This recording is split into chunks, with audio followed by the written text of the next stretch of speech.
فيكم لو سمحتم، معنا أخ من سوريا ويعتبر ممثل لإخواننا هناك، فيريد أن يطرح عليكم السؤال صوتيا. جزاكم الله خيرا.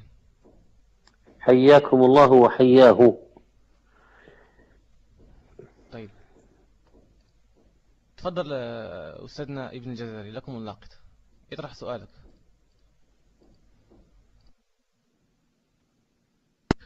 طيب، الحمد لله والصلاة والسلام على رسول الله وعلى آله وصحبه ومن والاه. أحبائنا، السلام عليكم ورحمة الله وبركاته. الصوت جيد إن شاء الله، بارك الله فيكم. الصوت جيد إن شاء الله. حيا الله الأحبة جميعا، حيا الله شيخنا وحبيبنا الشيخ المفضال الشيخ المبارك، حبيبنا الغالي شيخنا محمد صالح المنجد. أسأل الله سبحانه وتعالى أن يبارك بك وبعلمك، وجزاك الله كل خير تسمع شيخنا، عن بارك الله الإسلام فيك. والمسلمين.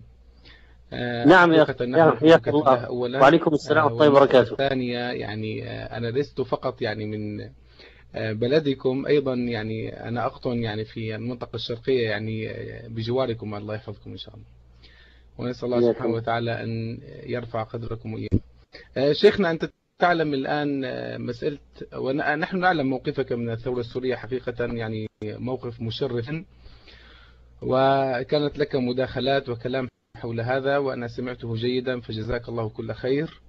أحسنت وأجدت وزادك الله علما وقدرا وشرفا. ولكن يا شيخ، الآن يتبادر يعني مسألة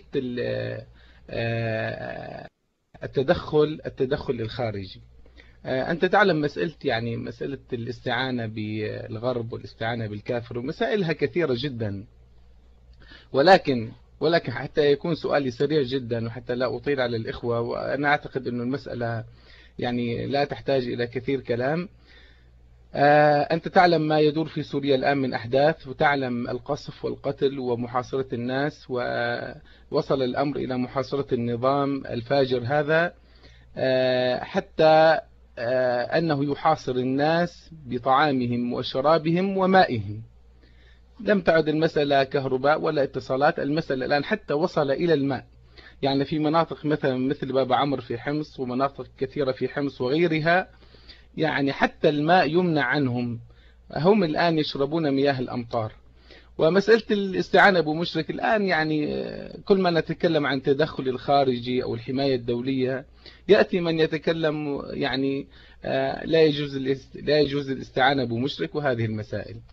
ألا ينطبق علينا القول الآن في قوله تعالى: وقد فصل لكم ما حرم عليكم إلا ما اضطررتم إليه، في وضع الاضطرار الآن وأهلنا يقصفون ويقتلون ويقمعون، وحتى الجرحى لا نستطيع أن نداويهم.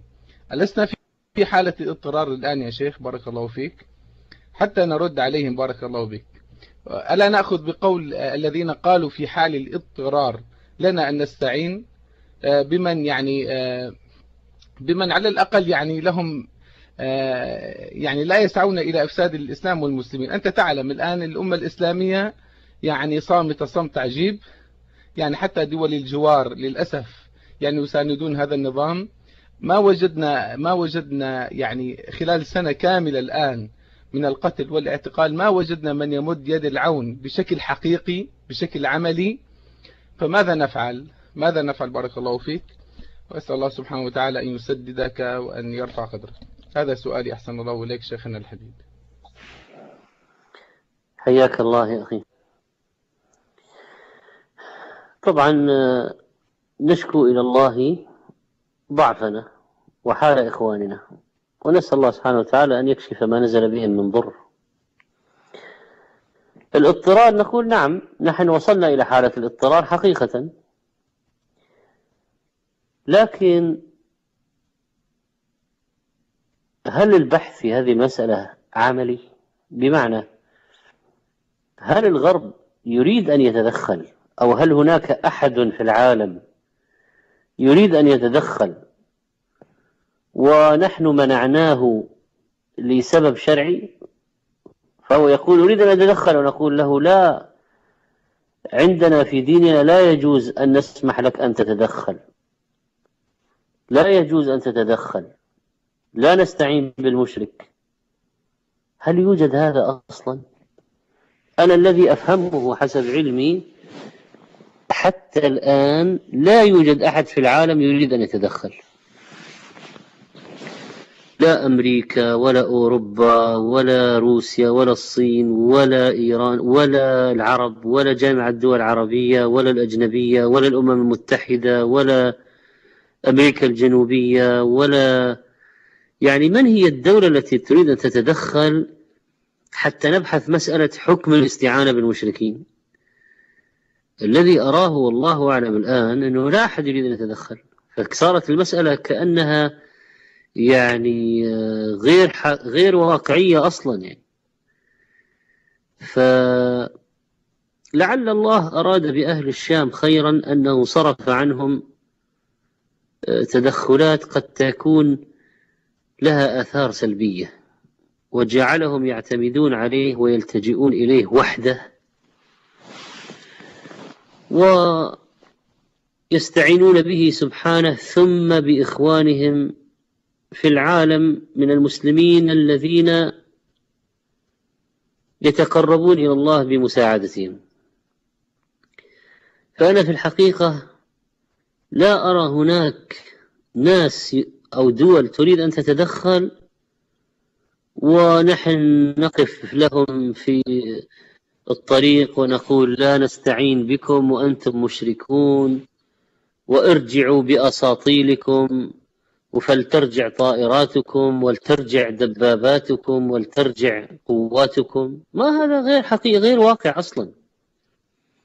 فلذلك يا أخي الكريم يعني دعه حتى يقع. من هي الدولة التي تريد أن تتدخل ونحن الآن واقفين في طريقها؟